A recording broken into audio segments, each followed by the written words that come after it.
Bonjour, je m'appelle Mathieu Gandin, je vais vous parler de problèmes qu'on a pu rencontrer et de trucs cool aussi sur la mise en place de processus Kanban chez les furets.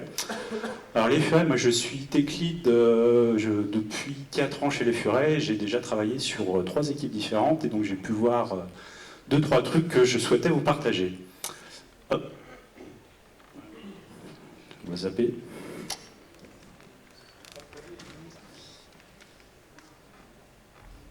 Je suis sur une île, c'est pour ça. Voilà. Alors, le Continuous Delivery chez les furets, du coup, c'est une histoire qui remonte depuis 2012, où on travaillait d'abord avec un cycle Scrum mensuel, avec 12 releases par an et des choses, des builds qui pouvaient parfois être assez longs.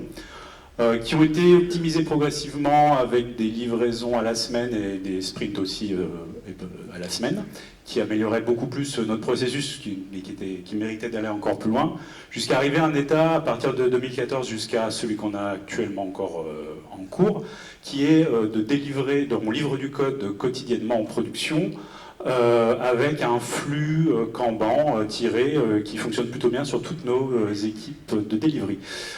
Donc, ce qui nous amène à environ 210-220 releases par an et 2 heures de temps de release. Et du coup, en fait, ça marche plutôt bien. Et alors, pourquoi ça marche plutôt bien? C'est parce qu'en fait, on a réussi dans notre manière de travailler, et on l'avait présenté, je crois, il y a 2 ans à OpenRND, à rendre en utilisant tout ce qui est feature branching sur Git, à rendre toutes nos tâches de développement qui sont livrées en production le plus possible indépendantes entre elles. Ce qui permettait une certaine souplesse pour répondre aux différentes urgences de sujets qu'on peut avoir. Donc ça a été plutôt cool. Mais ça a aussi créé des petits effets qui ont aussi créé des freins dans le delivery. Donc nos product owners étaient contents parce que ils pouvaient facilement venir nous voir pour reprendre un petit sujet qui pouvait partir assez rapidement en production. Mais on arrive parfois à des cas où ça coince un peu. Typiquement, je suis tech lead, mais je suis aussi développeur. D'ailleurs, la partie plus, petit aparté, la partie purement management du tech lead, j'essaie de le réduire le plus possible pour avoir plus de temps pour coder. C'est peut-être pour ça que finalement, je ne suis pas si mauvais manager. Et du coup, quand je développe, je peux me retrouver avec une feature en fait, où j'ai terminé et j'ai besoin de la faire valider par un product owner. Et donc, j'attends qu'il vienne voir. Il va peut-être me faire des retours.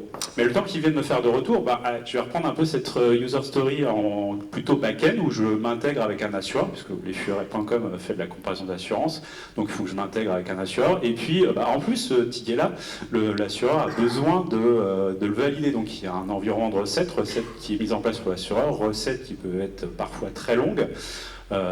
Et du coup, je vais reprendre ce truc-là.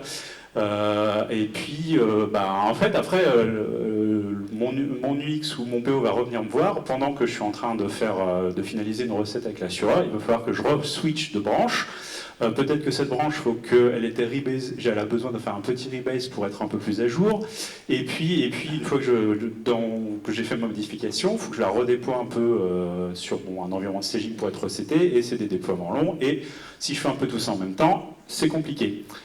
Pourquoi c'est compliqué? Parce qu'en fait, on encourage d'une certaine manière aussi énormément de le context switching et surtout ce qu'on appelle des coûts de transaction.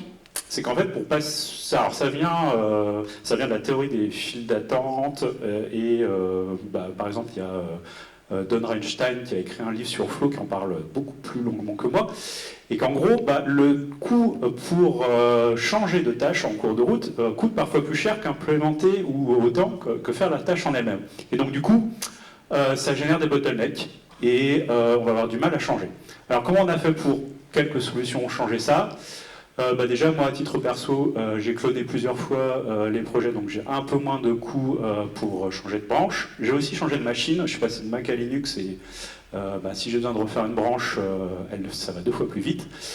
On a un pipeline Jenkins 2 qu'on refactor pour simplifier nos déploiements. On est en train de mettre en place un design system pour enlever, en fait, alors c'est plus en amont, le plus possible des interactions qu'on pourrait avoir sur du pixel perfect et donc réduire les temps de validation.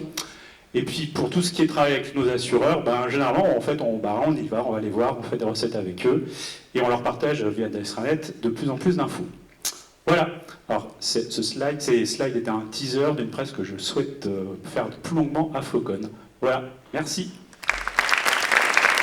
Merci Mathieu.